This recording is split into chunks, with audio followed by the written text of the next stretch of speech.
and welcome to Faith, Final Drafts, and the F Word. I'm Darla Phillips, a host and producer, along with fellow screenwriters Sarah Hopkins and Rebecca Williams Spindler. Join us as we share our experiences navigating careers in film and television. Add in the twist that we're women of faith, entering into life's second season, and you might find yourself mumbling under your breath. Good luck with that, ladies. Follow along for some guaranteed laughs, a cry or two, and some valuable screenwriting and industry perspective. Anyone with a dream will enjoy this podcast video. Hope you join in. And remember, we gotta enjoy the journey.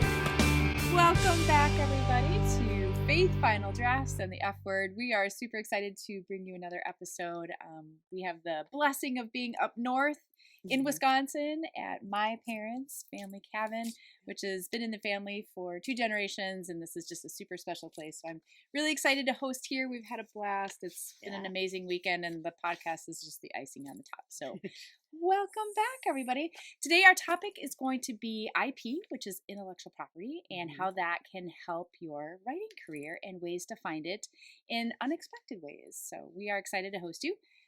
We always start with our 3 Fs, so we will start with that again today. Darla, would you like to go first? Oh, okay. What was my frustration? Does anyone remember? Do we need to cut? No, because I'm going to think of it right now. Okay. Our last episode, I was talking about how my final draft moment was that I turned in my most recent dramedy. I'm waiting for notes. So my little bit of frustration is I'm kind of in that happy place where you can kind of make believe that you wrote a really great script. And you did. My peaceful moment needs to end. I need to get some serious notes and get back to work on making that script even better. So. I get that. It is. It's like the in-between. It's like purgatory. Yes. Like a little bit between heaven and hell. Like all of the things in between, which is it's sweet hard. for a little bit. It's like a week or so. What does crickets mean? But anyhow, so that was my frustration. Okay. So I think I have final draft, and I'm nowhere near a final draft, but I'm, very interested in what we're going to talk about today because I'm flipping a project. So I have a Christmas romance feature screenplay that I flipped the synopsis or query into a book proposal, and now I have a publisher interested in the novel version of the screenplay. Sweet. So I'm midway in writing a manuscript versus a screenplay. So my F is the faith piece, and when we were driving up here, and I was seeing all these memories of coming to this place, and it kind of reminded me of a lot of my memories of my faith journey growing up. And when I was growing up, we moved around every 2 years, and this space, this cabin, has always been the one place that was the constant. And so it's just really cool to come back here and remember your life journey and my faith journey. And I was telling the girls, there's a dock right behind me, and there's a bench on there that I have sat by myself and prayed. I have sat with my family members and had all of these amazing experiences with my grandparents, with my parents, and then with my children. So it's a sacred place for me being here. So I'm just really excited that you guys get to enjoy it as much as I. Place. It's a great place, and it's Beautiful. We're enjoying it. Yeah, the family love that it's here. Like, when spaces just have like that aura, like that is this place for me. So we're super excited to be here and very grateful to my parents for letting us come and crash. So we're loving it. All right, let's jump into our subject a little bit. So one of the things coming up in screenwriting that I didn't realize was such a big deal was adaptations and what the technical side of what intellectual property is, especially to screenwriters. So John August, if you've not seen any of or heard any of their podcast or read any of his blog, is a place, if you're an emerging screenwriter, it's a great place to go to get really great information that is literally from beginning writers to the most established writers to the WGA latest. Like it's just the place where you go to get everything. And he had a really great definition that I thought would be very helpful. So John August says IP, which is intellectual property, means in a general sense, it could refer to anything covered by a copyright, trademark, or patent. And for working screenwriters, IP means a pre-existing property that a studio is going to hire you to adapt into a movie or a film or a TV series. So IP includes comic book characters like Iron Man, it's games like Clue. So we've seen those movies and those franchises come out of intellectual property. And I think one of the interesting things is, given two different really great scripts, you have a Navy versus Alien script. The one that's going to get made is Battleship, Yeah. not the one that you just wrote on the side. And that's learning that vernacular, learning what that means from a business side of writing can really help an emerging screenwriter, because you're understanding the business side of it and how to make that screenplay have more oomph for you as an emerging writer. So that's why we thought it'd be really important to talk a little bit about that today. Most of the major blockbusters, especially dramas that are winners, are usually adaptations that have come from IP. And I think the latest big, huge thing in the movement of IP is looking at video games. So we are filming this in the spring of 2023, and The Last of Us just had their final episode a couple weeks ago. And The Last of Us is a video game. It's a video game that they literally wrote a series that has gotten a ton of buzz, and Craig Mazin did a fantastic job and his team writing that. So let's talk a little bit about IP. What are some of your favorite IP adaptations that you've seen, either film, movie, TV, all the good things? Well, the Oscars just happened a couple months ago, and All Quiet on the Western Front, right? And that's a story from a long time ago, and then they made it into a movie, and then it got a lot of accolades. Interesting. So, I haven't even seen. That's one of my daughter's favorite movies right now. And so much of it is the soundtrack. The soundtrack is really good, and the way that they shot it is pretty amazing. There's a series of books by Cheryl Wood that were turned into the Sweet Magnolia series on Netflix, and I love that series. So it started with her first book called Stealing Home. Well, my picks were Forrest Gump, love it. The Help, loved it. In fact, the other night when I was this is so bizarre. I was writing this down, and it's like I called The Help onto TV. I'm not kidding. I wrote down The Help. I clicked through my channel, and on Bounce or whatever. They're listening. There's The Help. I'm kidding. I really love Catherine Called Birdie with Bella Ramsey as the star, and directed by Lena Dunham. Now, I enjoyed it very much. Loved it. Sarah did not love it so much. And now I'm offended because she said it was like me. I was like, she's like, that's so Darla. I was like, I see why Darla recommended this to me, because we were talking about the I shouldn't say you didn't love it. No, it was just it was very interesting, but the pacing and the tone was so, it felt very much like you. So I loved it. I'll cut out that part that she said she didn't like it. I didn't say I didn't like it. I was like, wow, this is very Darla. Yeah, when you recognize your style in someone else's story, you're like, which is a great segue into like what IP you're going to pick and how you put your view on it and these kinds of things. So some of my favorite IP that's been adapted has been Fight Club. It's like one of my favorite movies ever, and a lot of people didn't know that was a book first. I did not know that. Shawshank Redemption. Yes, the Game of Thrones series was a book series. Yes. Big Little Lies. And we'll talk a little bit about, we'll talk a little bit about how Reese Witherspoon and just how she's really capitalized on the book side of it to get the options to be able to do those things. Handmaid's Tale, and then Don't Judge Me, Twilight. Right? Yes. I know. I feel like all of our viewers just went. No. I secretly love it as well. Even my husband and I we joke and laugh about so many parts of that first movie, but right. And even just the way it's inspiring how the books were written and how she wrote them, and that whole if you know a little bit about the books, because I feel like a lot of people read those books. Oh yeah, when those came out, and then when the movies came out, it was like the mommy mafia landed at the local Marcus, and it was all middle-aged women were like, oh, what does this mean? What's this say about us? No, she went. Well, anyhow, she captured the love triangle perfectly. She did. So Team Jacob. Yeah, I'm Team Edward. Same. I love it. All right, well, let's talk a little bit more about screenwriting and IP, and just what we can do to try to lean into what this phenomenon is. And a lot of this stuff you've like, oh yeah, I didn't realize that was a book, and that's how things are getting made now. The draw to IP, and why a lot of studios are moving in that direction, and they've been enamored with IP for obviously many years. But the reason that it's so enticing is the way that it's packaged, meaning you have a built-in audience. you already know that there's a certain market that likes it. Yes. So that's less marketing those studios are going to have to do. It's already a tried and proven story or character or theme that people are like in tune to and wanting more of. So you're basically packaging it with all of the things that people are going to want without even really writing a word yet, Yes. which is really exciting. It's the sure thing. It It is, sure sells. and the It's got sure the built-in thing, fans of the Right. book. And, and the sure thing is something that nobody has anymore.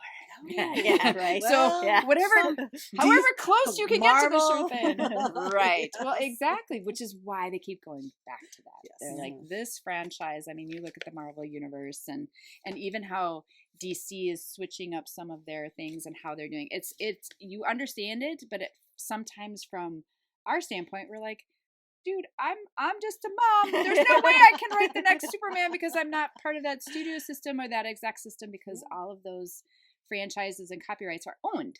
So if you don't happen to have $1 million to Right. option the next, Reese Witherspoon's favorite book, you're going to have to be a little creative as to how you do that. And that's one of the things we want to talk about today. Which is right. So some of one of the resources that I've always gone to, and we talk about him all the time, is Ken Miyamoto.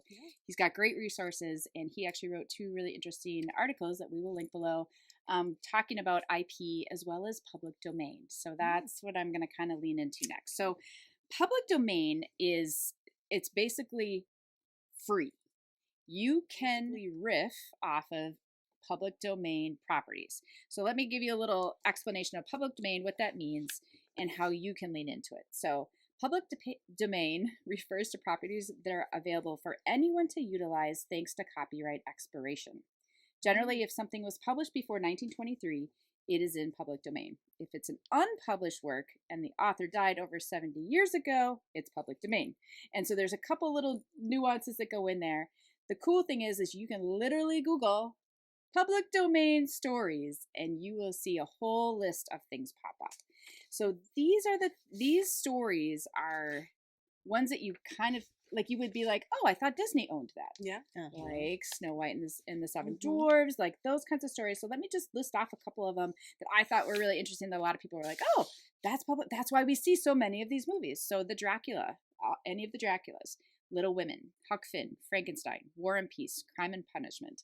Like these are all just a smattering. And you think of the things that have popped up recently, like that's free for somebody to take a story that is known and loved for generations and make it their own. The Brothers Grimm and Hans Christian Andersen writings, any Western fairy tales have been like go-to properties, right? So think of like Cinderella, Hansel and Gretel, Little Red Riding Hood, Sleeping Beauty, Snow White. And then again, Disney has gone to those. And then the cool part is, and this is where you can get a jump on as a writer, is every January 1st, they release the next public domain properties for the next year that have expired that copyright. So there's some really cool ones on there. We'll also link a list to some of the kind of the top ones this year that were released. So what do you do with a public domain property? So if you're like, I don't have $1 million to option a book. I don't even really know what I want to say. If you're going to be looking at public domain properties, what would you be looking at to be able to make it your own? So I don't know if we want to talk a little bit about that, like things that you'd be looking for that you feel compelled to make it your own. Sleeping Beauty. Yeah, let's take one like that. Okay. So how can you put your own personal twist on it? Well, is it the story of Sleeping Beauty, or is it the story of Sleeping Beauty's nanny? The point of view told by the nanny who saw all this go down. Yes. I mean, that's your own personal spin on it, because you're introducing a character that hasn't been introduced before, or her POV hasn't been introduced before. But we know that world. We know what the rules are of that world, maybe, even if we want to twist those a little bit, but we know the basic characters, but that's an interesting twist. The point of looking at a public domain property isn't necessarily just to retell the same story in like a newer way. It's more like, how do you spin it to make it your own in today's point of view, or your point of view? Is there a classic story that you can find on the public domain list that spoke to you, that you can put your own personal spin on? Right. Yeah. Right. And we had talked about last night, flipping genders. Yes. Yes. So one of the properties that were released this year was Hemingway's Men Without Women, and it talks about his experiences in war with women, or men being without women. And I'm like, well, now we have women that go to war that aren't with the men. So I was like, how can I flip that into something interesting or compelling? And, you know, again, that's just spitballing right there. But looking at it from a perspective of something that you know that would be interesting about this old new tale. So moving on, let's talk a little bit about the second part of how you can have IP without having to go option it or pay for it. You can create your own, which is what a lot of people do. Creating your own IP, you need to be building your bank of your own IP. So one of the things that you've done beautifully is how you have a whole novel series that you could create into shorts. You could make a web series out of it. You could make a feature. You could rewrite it. That is your own IP. That is your own money in your own bank, which you have to look at the stuff, your content, even if you feel like it's not very good or whatever. Like today we were talking about something I wrote, and they're like, you should send this in. I'm like, what? Like that seems like something so frivolous that I wrote before or whatever, but it is my own IP. So knowing, like going back and looking at things that you hadn't looked at before, you're like, oh, there's a little something there. Like, what can you do with that?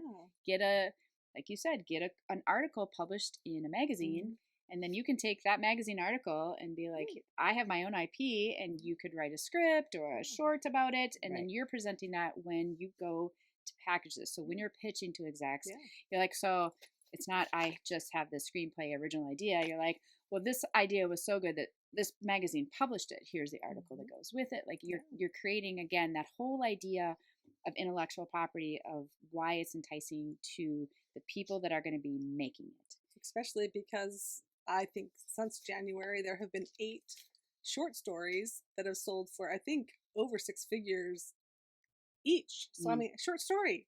Everyone's got a short story. And that's been IP. Sold to production companies to be made into production. Yes, you can Google. Oh, I mean, it's all over Twitter. You know, I think the 8th one just sold a couple weeks ago. Another example, a lot of web series that are if you can do that well. Issa Rae, she had one called Awkward Black Girl, and that was picked up and turned into Insecure, which is an amazing series. And that's launched so many opportunities.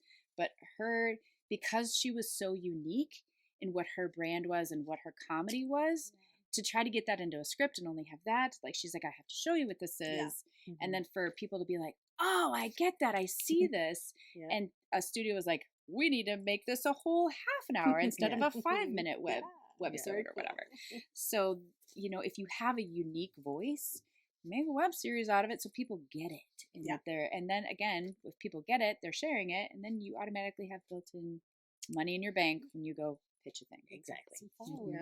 So let's talk a little bit about you guys' own IP and things that you've done with it. So the project that I'm working on now is a feature script, or feature screenplay that I'm trying to adapt into a Christmas novel. So in trying to block it out into chapters and take scenes and convert those into chapters. It's a conversion process. It's part of the adaptation process. And then I've also taken a short and adapted that into a pilot. And that was because of a table read. So I submitted a short to a kind of a casting director who liked it, and then she wanted it to be a table read. And so that became a big to-do. And the feedback that I got from the actors was like, oh my gosh, this needs to be more than just an 18-page short. This should be a television pilot. This should be a television series. And so I took a year and kind of worked it out. And it's now a pilot that's doing fairly well in competitions. Which is very cool. Exciting. Fallen from Grace is what it's called. Yes. Great title too, as always. It is. The queen of titles. She is. She's really good at titles. So my IP, I've done a couple adaptations of my own. Well, my own. One was a book my husband wrote, and I did my very, very, very own take on that. But the one I'm going to share about is it's a manuscript I wrote, a mystery thriller with a little bit of a spiritual twist, not supernatural, spiritual. And I wrote the manuscript and pitched it. Got a little bit of feedback saying, yeah, why don't you write that? And I wrote a screenplay from that. But one of the beautiful things about adapting your own material is I totally changed the ending. I didn't have to take permission from anybody. I totally twisted the ending in the screenplay. It's different than the manuscript. But I figured, hey, I can do what I want. But yeah, the whole thing was very cool. Inspired from a dream I had. Went to a manuscript, to a screenplay, and yeah, who knows from there. You had the ultimate experience of adaptation. So talk about that. Yeah. So the third one that we kind of have listed here is partnering with producers. And that has been my opportunity, which has been an amazing experience. So I had a relationship with a producer that had my very first script and a shopping agreement. And because I maintained that relationship, there was an opportunity that he was looking for a writer for a book series that he had optioned. And I was like, hey, I might be a right fit for that. Yes. And so he sent it to me, sent me the book before it was even, and that's a lot of times what is happening out there. There's actually publishing companies that have branches and arms of working with producers because they're trying, again, making that entity go as far as it possibly can. And so a lot of books that aren't even published yet are getting in the hands of producers that will be like, do we want to adapt this for the screen? So it's interesting how that business side works. And I never thought about that as a writer before. Like I was like, oh, that's how stuff gets made. She said it very quickly, but if you listen closely, Sarah kept watch on. I mean, you contacted the producer that you had the relationship with, and you said, hey, I think I would be a good fit for this. You didn't wait around for him to be like... Right. I contacted my manager and I said, hey, saw this Deadline article. I see he's working on this thing. I said, you want to go see if I might be a good fit for that. And he reached out to that producer and that producer reached back to me. So you have to do it the proper channels. But I was proactive. I was watching, watching the trades and watching the people that you've connected with and having relationships with. Like that's how you can get your foot in the door for an opportunity. It might not be the right opportunity, but at least you're touching base on projects and it puts you at the top of their list or on their radar, which is just what I had done. So I had this opportunity to look at this book, read this book that hadn't been published, and I loved it. And I can't say anything about it right now, but it was just really cool to have that opportunity. So I read it, and I'm like, I'll do a take on it. And so the process of what that was reading the book, coming up with a pitch for a feature, because they were looking at a franchise opportunity. So it was basically, I didn't even write the script for the feature. It was just writing a pitch and then going in and pitching and having these huge big meetings. And then 2020 happened, which moving forward into how IP works, those agreements are for certain periods of time. They can re-up them. And 2020 happening, and the producers came back to me and they're like, well, now nobody goes to the movies. What do you think about a series? So turning this one book that the second one was getting ready to be released and turning that one book into an 8-episode TV series and what that would look like. And so it was writing up pitch documents for that, making a deck for it and going through that process. And now, interestingly enough, we're coming back around to the movie thing. So the development process of something that started in 2019 from a relationship that started in 2015, 16. Yeah. So this is a long game, guys. Right. And we all know that, which is why you should never have all your eggs in one basket with one project. There's so many things that have happened in the midst of that opportunity. So that's been great. But because I was willing to play the game, as it were, and go and try to do this thing, it offered it. He was like, hey, I got this other book that you might be interested in, because in that relationship he knew where I was at in my life cycle with my girls leaving and my husband retiring and like a big change in my life. And this book that he brought to me was Willows Grove, which was very much like right where I was at in that point in time in my life. And I read it in a weekend in a cabin on a girls' weekend, which is very much in line with the book. And I was like, I would love to take a stab at this. And that created the whole next thing. So that first book, never met the author, never had a meeting with the author. It was very much about just the pitch of the project. Well, this would be adapting the book, which is a whole new thing. And I give the writer, Laura Munson, a lot of credit that she was like, let me meet the writer first. And so we had a Zoom, and that Zoom was, and again, I'm telling you this because this is like, there's so many pieces to the puzzle and how many people are involved and how much collaboration has to happen. This is not a solo gig. And it was with the publisher, the producer, the writer, me, the agent, it was a big meeting, and she needed to know that I was understanding what the essence of this book was. And that was a beautiful and amazing relationship. I have so much respect for her. I had so much respect for that book. And I worked very closely with her when I was adapting that book, because I was like, I know I have to get this right. This is the one that I have to get right because of what this book was. And I'm not saying that the first one wasn't that. It just goes to show how different stories and different IP and where that fits in the market and what it is to you and your relationships.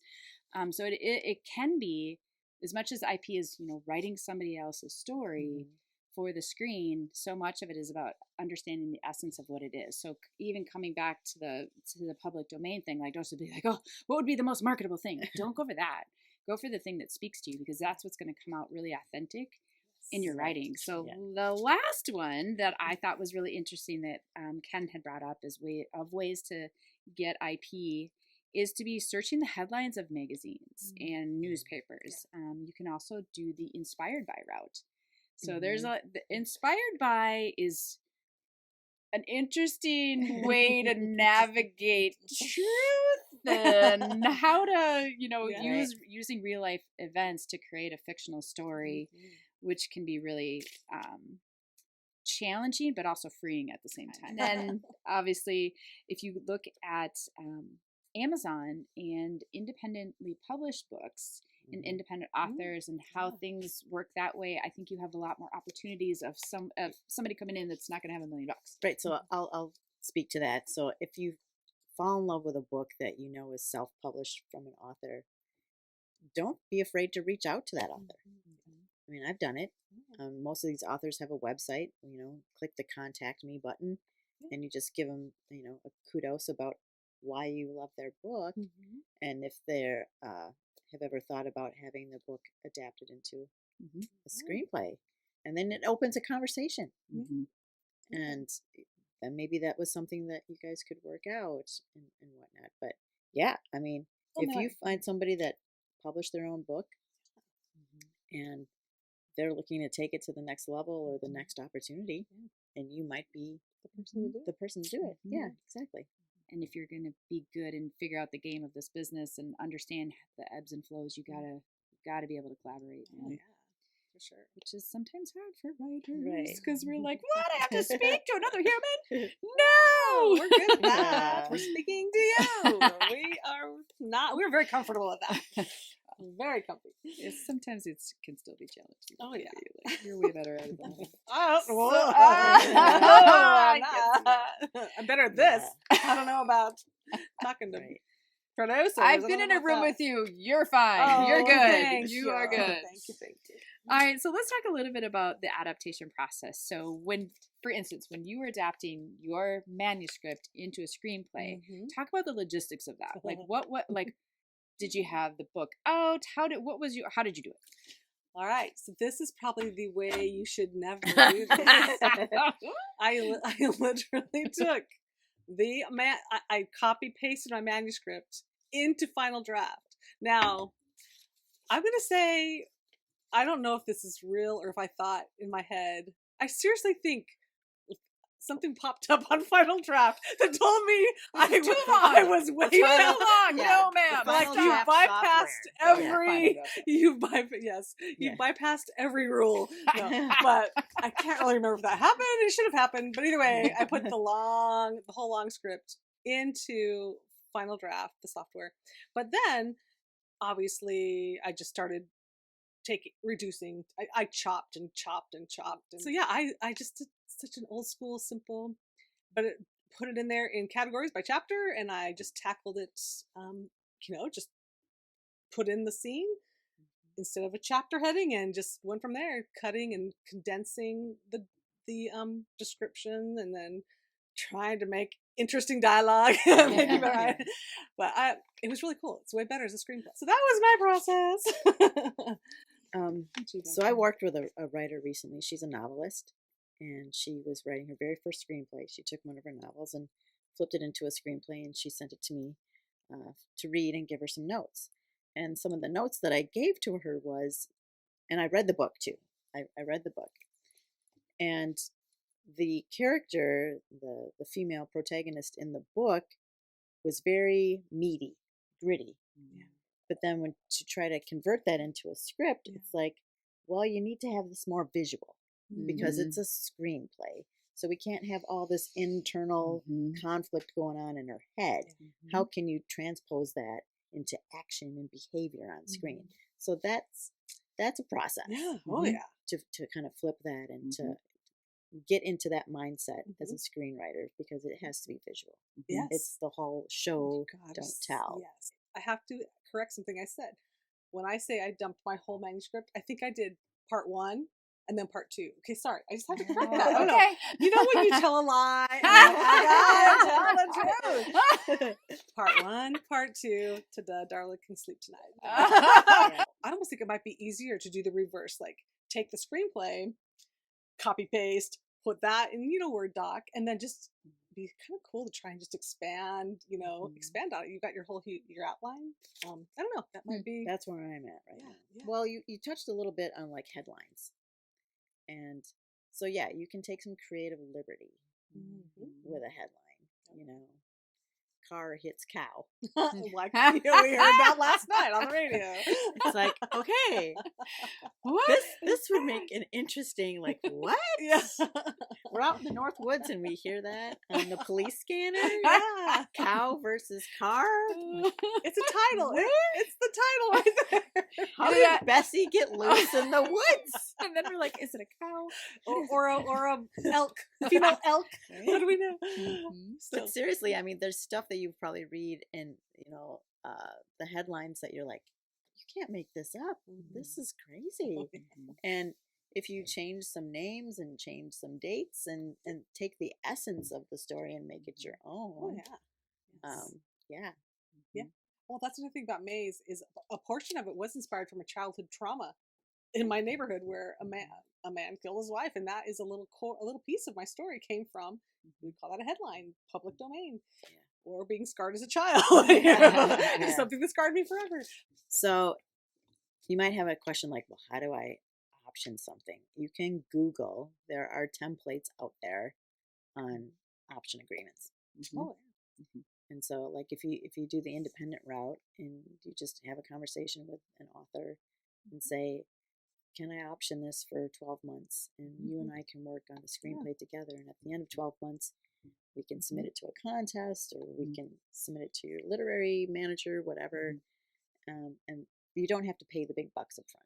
You can pay $1 for sure, and to work with this person for a year to create something. And one of the things we were talking about last night, even like from the author point of view, they kind of don't have a lot to lose and everything to gain sometimes, depending on what that story is and how close it is to them and what their vision of what they want it to be. There's a lot of authors out there that are like, nope, this is my little thing, this is my little baby, nobody's touching this. I would be terrified to see that on screen because it's too much, so precious to me. But there's other people that are like, when I was writing this, I was thinking about the movie and like, what would that look like? And people being willing to collaborate because, think about the age old, like the book was better than the movie, right? Yes. And that is a challenge as a writer that's going to be adapting any novel or book or anything IP wise to be like. But we were just saying last night that you don't hear that very often anymore. I felt like that used to be what you'd always hear people say, but I don't think I hear that very often anymore. I almost feel like maybe movies are sometimes better. So one of the things with my adaptation process, and it was very different for both things, and that was what I think is interesting.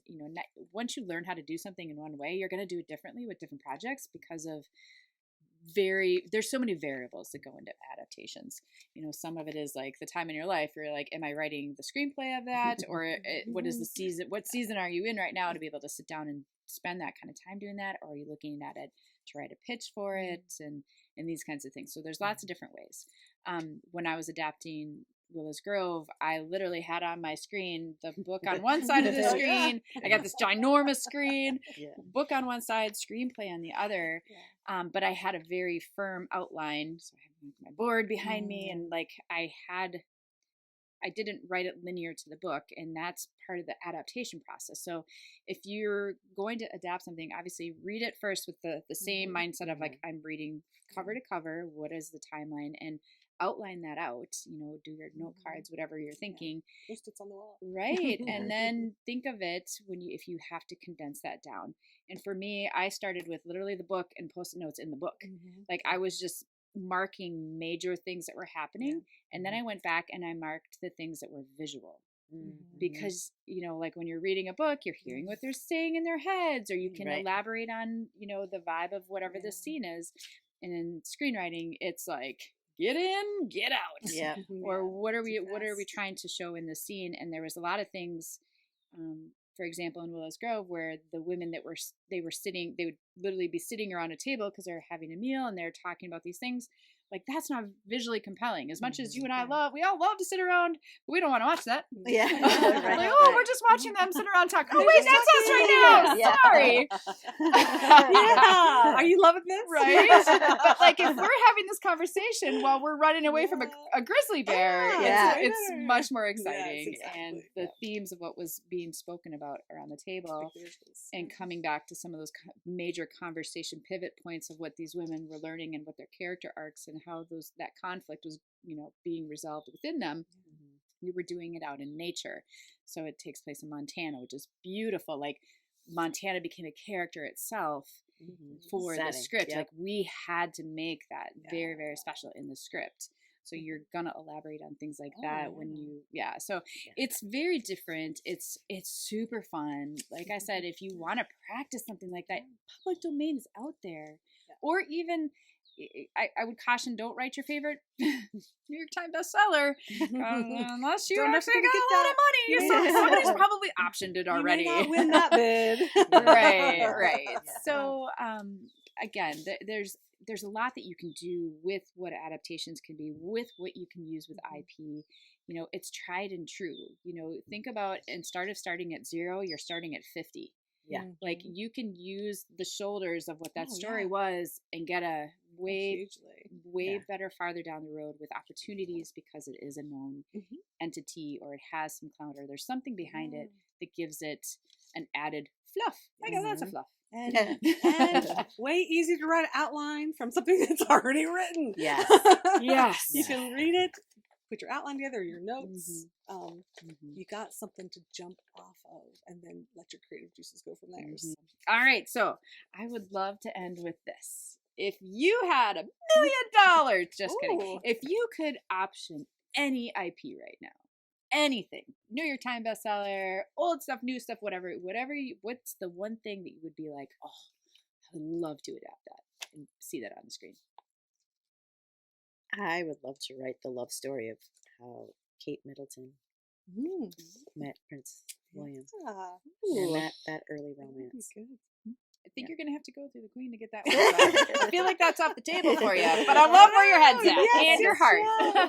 Well, I'm going to say, because Becky and I both agreed, because with Judy Blume's "Are You There, God It's Me, Margaret" just coming out, can't wait to watch it. We both agree that writing forever, Judy Blume's Forever, and I would say we might all agree. But I was thinking, I feel like, that was one that came to mind that would be fun to do. And then when Sarah asked us, she kind of warned us she was going to ask us this question, and I was like, oh no, what have I even read lately? Everything I'm reading lately are manuscripts for other people. So like my son Zachary is writing a low fantasy Halloween story, which is amazing. My niece is writing I would say more high fantasy with a lot of action and romance. They're both writing novels right now, and so I am reading their things. I'm saying, it's okay. Hey, maybe I could do an adaptation on a fantasy story. Why not? And then the other thing I've read recently for a high school friend is The Last Roman by Brendan Greenwood. I don't know, don't know if I'm the one for that, but I think I could I could do it. I'm just reading for other people, I guess. And but then there's some old IP. I'm not gonna say what it is, but I had my manager check on it last summer that I would love to be able to do an adaptation on for maybe a TV series type thing. But yeah, I'm not going to put that out into the universe because it will be gone. And it might already be gone. So my dream adaptation from the word go has been Ashley's War. So my first script was based on fictional characters, and I had been writing the script, and then Ashley's War was released, and I actually read it here at the cabin, like but it's the real life story of what I was writing fictionally, and it was so well written. I would love to see that on the screen, and I'm like, pick me, pick me. Here's the perfect script sample for it, you know, and understanding that world, and it was so well done. And I know that there's a lot of female veterans out there that would love to see that on the screen. It needs to be done. I know it's in development. I think they've gone through a couple of writers. Reese Witherspoon has the rights to it right now, so it needs to get done. It's an incredibly inspiring story, true life story that I know that would be the company that would do it really, really well. And I hope that it's well written, and I hope that they have some really good military advisors on that set, because it's a story that should really be told. It's fantastic. Okay. That's the one I would love. I've mentioned it a couple times to certain people. and we're mentioning it here. But anyway, well, hopefully, thank you guys so much for joining us. Hopefully this was nice. A lot of great information. It was. Yeah, it was kind of a lot. We'll have lots of links for you. Oh, yeah. Put all this on the... Yeah, we're just trying to help you all on the journeys. There are so many things we didn't know coming into this, and this is why we're doing this and talking about this awesome, amazing dream of being a screenwriter, and this is just another way to make it happen for you. Sure. I learned a lot. Lots of great stories out there. There is. Oh, yeah. Thanks so much. Thank you. Thank you. Well, you made it through another episode. Thanks for joining in. For more information on our podcast and videos, be sure to check out our Facebook page with the same title, Faith, Final Drafts, and the F Word. This episode of Faith, Final Drafts, and the F Word was filmed and recorded in April of 2023 on a gorgeous waterway in northern Wisconsin. A special thank you to Sarah's parents, Jan and Harold, for allowing us to produce a few of our podcasts here at their beautiful property.